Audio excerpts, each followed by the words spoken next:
we are at Pronghorn Academy with the True Spec. Gonna get our putter fitting. See how the one hand low stands up to the computer metrics. Get on Trackman here. Okay.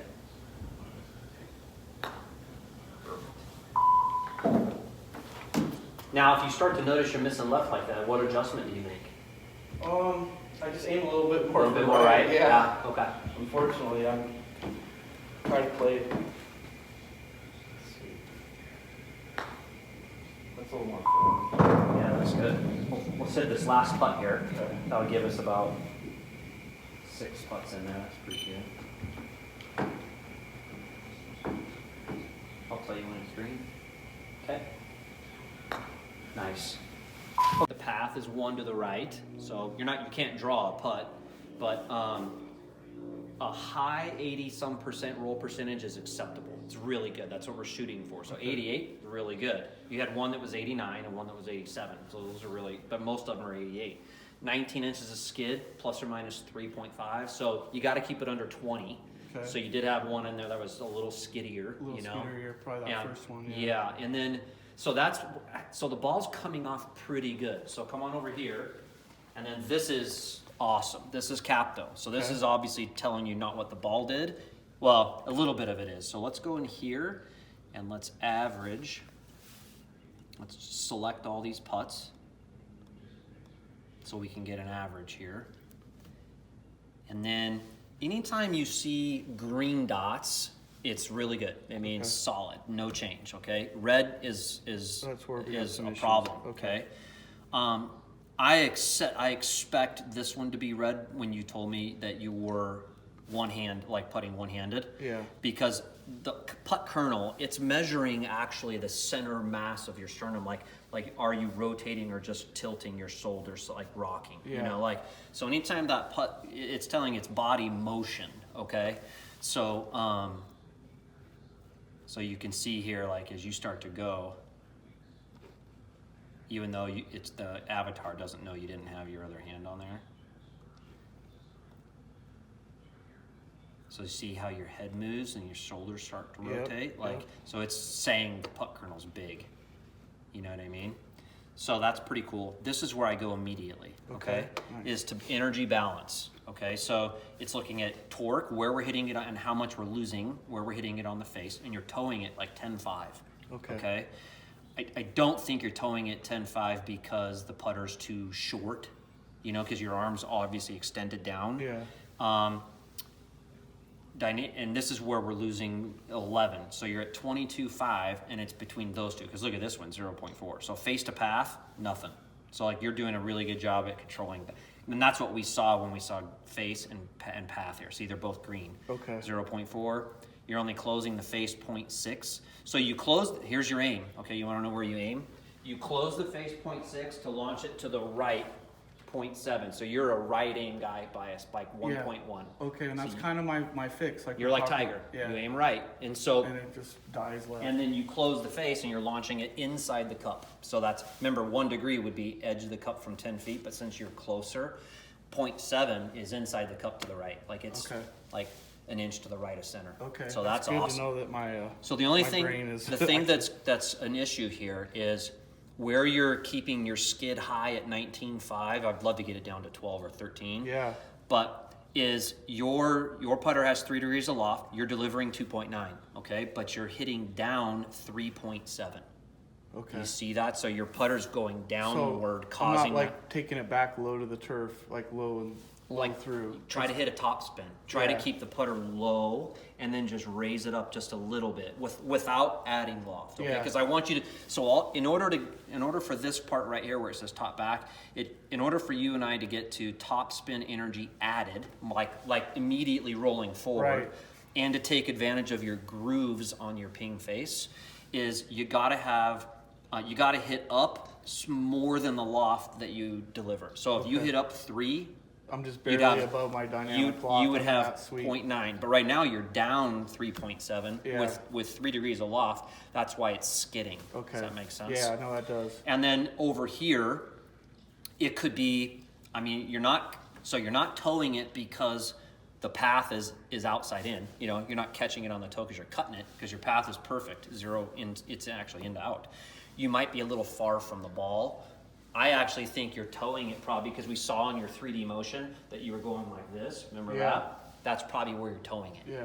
What would be ideal? What would be a better motion? Just rock. Just so rock. like, just like less of a body, not like a little no mini turning, chip. no pivoting. But it's more of just keeping your shoulders nice and square. So you would keep your chest and like your sternum and everything facing me, and just let those shoulders roll up, and the right shoulder like rocks and moves the left shoulder up. Yeah. It goes like that. And that stuck with me since I was 21 when I got out of college. And Paul McGinning and I became good buddies, and so I always thought of that, you know, and nowadays everyone wants to have this thing arcing, right? But then it starts to get too much rotation, you know, but in your case with one arm, it would be easy for you to just feel like I do a lot of short game, and I think my short game is like a little mini, you know, which is good. I like that. Yeah, so on my chipping and stuff, it's just a little mini swing, but I think it's gotten into my putting. Right. So from a fitting standpoint, don't change the lie angle, see? Okay. Because in fact, dynamically, it's only 0.1 toe up. That's almost dead zero. Like that's perfect. And the percent of change, you only go to 0.6 toe up. Yeah. So it wasn't really, the putter wasn't fitted for me. It was more that I had a little bit of a high arc and a body move, a little bit of movement and impact. So I wouldn't change the length of the putter. I wouldn't change the lie angle. I don't want to change the loft because you're already at. I mean, if I de-lofted, which I can't bend that putter because it's a plumber neck, you'd have to find somebody with an attachment for that. But if you bent it down, which I wouldn't tell you to do, but I can, because see, like you're launching it perfect at 2.3 height. But if I work on a lower, smoother backswing, I could fix it with technique the only thing where you would gain the most benefit isn't from changing the putter, other than okay, so we know you aim to the right 1.1, okay? That's cool. The only way to get you to aim straighter is put a line on your ball and I do it, but I only do it from like 12 feet and in. Yeah. Because 20, 30 feet, you and I, we just want pace. I don't want to look at anything. Yeah, it's hard to see that, yeah. But if you notice, almost every tour player on a green, when they're in a makeable birdie zone, they're all lining their ball up. Yeah, yeah. And the caddy's also aim pointing, and the caddy's They get also behind the ball and do that aim and they're pointing. confirming with the player, I like that line. I like that line. Almost everybody. Secondly, to get a person to aim more left, it would be blade. It would be more shaft offset, which you're already playing. Yeah. So if you would have came in with a rounded mallet and more like a half shaft offset, and you're aiming right, I would say, hey, but we can get this thing back left if you go to a blade. And maybe that's why that putter's worked for me over the years. 100%. Because of that little. And I agree. Yeah. You know, so I'm from an aim. If there was a tile up here that said let's fit to someone's aim, what you shouldn't do. You should know where you do aim, what your tendency is. Like Tiger, you always always hearing Tiger saying, if I just release the putt, because Tiger aims right. Because then it'll take the right and it'll take the correct. line. But 56% of the whole tour that we've measured from 8 feet, we asked them, because 8 feet's 50-50, where the tour players make half their putts for the year. Okay, 8. So we measure from 8. Yeah. Because outside of 8, they're going to make less than half. And they miss to the right more than not? Well, no, they more of the tour aims outside left of the cup from 8 feet, 56%. Wow. Interesting. So if you tell them that, they get all weird, right? Yeah. So we don't tell them. We just say, hey, can you please aim 0 for us from 8 feet? Yeah. And we use a laser, and we say, hey, thank you. Thank you. Take the data, but don't mess with their heads. Yeah, we don't tell them. Yeah. And then 25%, which includes Tiger, aims outside right. So from 8 feet, which is a foot closer than you putted, only 1 in 5 tour players aims inside the cup. That's why now they're all using a line on their ball. They're all figuring out, because it's much easier to get behind the putt. Yeah. And especially if it's 10, 12 feet and in, you can really kind of track your eyes. You can get the ball pretty good. And then when you step back, you look, you're like, yeah, that looks pretty good. Yeah. Because when you get over the ball this way, it inevitably, It messes with you. you're like, Something. that doesn't look right. Yeah. You know, and so it's taken me a couple years of just lining my ball up, in makeable birdies like 12 feet and in, that I mean, I always tell, if I'm in a tournament, I tell my players like, hey, sorry, I won't be slow anywhere else, but it might take me a minute to get my ball lined up. And they're like, oh, don't worry about it. Yeah. But now I'm much quicker at it. Yeah. But at first, I mean, I was going back and forth. I think that's why I only do real short ones, because I don't want to, like, you know, get too. But if you're that player that you're pretty, and you're a good player, it's not like you're looking for balls all day, like me. I don't know. I mean, I hit it straight. But like, if you're pretty quick everywhere else, you should be able to take your time on. Well, that's where the money's made, right? 100%. You know, so it's like if you're putting good that day, you usually score. You know. Yeah. So the only other thing that I would say from a fitting standpoint, if you can get the the other part too for practice for you is if you take your putter and you put here's the toe, right? Yep. If you put a tee outside the toe and a tee outside the heel, and you just gate it. Yeah. That's going to get your mark off the toe. Okay? Because if you hit like that far out on the toe and you're losing 12% energy, you know, because it's like your speed's going to be a little off, you know. Yeah, it just felt kind of weird on there too. It wasn't really pure putts. 100%. Yeah. So I would say if that got down to closer to 0 to 2, either way. So like a lower, smoother takeaway and gate. Just practice in the gate. Those two things. If you practice in the gate, then that would mean that the sweet spot rotation would not be a loss. See, it's tilted like that because it's opening because you're catching it 49 degrees. The first on three toe. putts, I could feel that. Yeah. And then I kind of got it. Then the only other one that I would tell you that you got to get better at is hitting up slightly on a putt. Okay. You don't want to hit down. Yeah. Because that's going to increase skid. Yeah. So that's a technique thing. Yeah. So that's that. So higher backswing. I got to get that more low to the ground. Yeah. So the way to do it too is like if we look at this arc right here, see it's showing you see? Yep. So here's your backswing. Okay, so you kind of rise it, you see that? Yep, I do. So you rise, and then yellow means transition from back to front. Okay. And then you go down here, you see, look at it quickly go from 10, 11, how high did you get? Oh, we'll go back here. 14.5. Deviation. See that? From 0, because you were resting it at 0. Yeah. See, green 0. Or no, orange. So then you see how you descend on that? Now look where your low point is. Way past the impact. Yeah. Purple's low point. Yeah. So I want the low point back right before you hit the ball, like right in there. Okay. So you can hit up slightly. Yeah, exactly. So what if you were to get move more of an overspin? Correct. So what if you were to move your ball slightly more forward in your stance? Well, and with that left hand low, it's almost like it feels better. Like when I start correcting, I'm inching it a little bit. I would if I were you, I'd play that thing as far forward as I can, and then I'd keep the putter low and just pull up, you know. Yeah, and just kind of get that and just nice keep the loft shoulder. in there. You know, just keep the loft normal. Like don't add loft because it's going to be easy for you if you move the ball forward.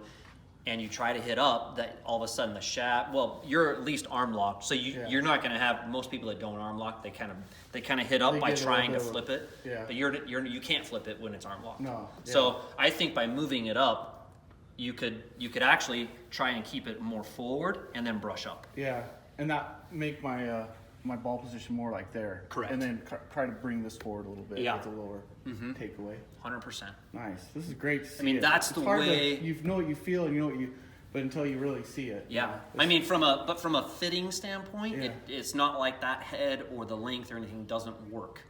But from a quality of roll of the ball, where you can get more benefit is not hitting that far down, right? You know, the other one to practice too is like put a penny down and put your ball off the penny, and you have to don't hit the penny, because if you hit down, you're going to nick the penny, right? Yeah. So try to brush up and get that thing off the penny without. I like the tips you've given me are great. I mean, I like your stroke. I mean, the fact that, usually most of my tiles are usually red and yellow, you know, and I have to kind of help people. But you're a really good player. Tempo, look at that, green, ratios 2 to 1, like that's perfect. Again, just try to get it more in the center of the face and don't hit down. Other than that, keep doing what you're doing. And then keep just no my tendency no more on motion, no more rotation. No, I'm gonna work on that. That's definitely, I felt that. That's my short game taking over. I even need to be better on that with my short game. So, but and then my aim point, you said, is 2 degrees outside. 1.1. So you're actually only 0.1 outside the edge of the cup. So you're basically right edge of the hole. Okay. And so And I usually, my brain sees burning right edge with a little bit of a... Yeah, and so you've gotten accustomed to starting to close the face a little bit. Yeah. So if you click on this tile, and that's where my miss comes in, is I naturally... Interesting. So like if you go all the way back, so watch this one. So as you start to go back, see, you're not changing the face very much at all, just a little bit, 3 degrees of difference to the backswing. My guy yesterday was 9 or 10 degrees open. So it was really... And then he closed at 7 degrees to get back to 0, you know, because otherwise he'd miss it. So then at impact, you close it all the way back. So you don't, I mean, it's very little. So the face is staying fairly square. Yeah, because optimal face would be 0, 0, and the current one right now was left 0.6. Okay. So you closed it quite a bit. So I would say, like, you're not doing anything different there. You know, that's pretty good. I mean, ultimately, you have a great putter. You just have to move the ball a little forward and then practice hitting in the center of the face. Yeah. So that penny drill and then penny drill, gates, you know, alignment sticks, keep it in between. Yeah. Force yourself. I mean, I saw last week. Tighter shoulders without this. Yeah, no rotation, just rocking. Yeah, just like a pendulum. Yeah, and the fact that you're just one-armed, yeah, as long as your chest isn't turning, you should be able to swing this arm and just keep your chest really stable. Yeah, and that's kind of where I've done is like once I put my index, that's where I'm able to kind of just release it longer distances. Oh yeah. Where before it was, you know, long putts I'd want to, you know, but no, this is great. Yeah. Does that answer your questions? Yeah. No, this is good. That's really cool. So it helps me see it, you know, a lot. Yeah. I mean, without having to have goals to work on, right? It's great, you know, to know where your weaknesses are. You just want to make more birdies. Yeah, exactly. You know, you already probably 2-putt most of the time, you know, so making more of the birdies and saving a little bit longer pars. You know, like that's where you're going to pick up some shots a little bit, you know, and but getting a little better quality of roll. You know, like that way you're not having to struggle too much on like, you know, on days where you're having to make 4 and 5 footers for par, you know. Yeah. Because too much skid. Yeah, too much skid. Because you'll get that skid from 19.5 down to 12 or 13 quick. Yeah, is that what's the goal on skid? Is that 12 to 13? 12 to 13. Yeah. I've never seen it. In fact, one time I saw 9 inches of skid. Again, just try to get it more in the center of the face and don't hit down. And don't hit down. Other than that, keep doing what you're doing. And then keep just know my tendency. No more motion. No more like rotation. No, I'm gonna work on that. That's definitely, I felt that. That's my short game taking over.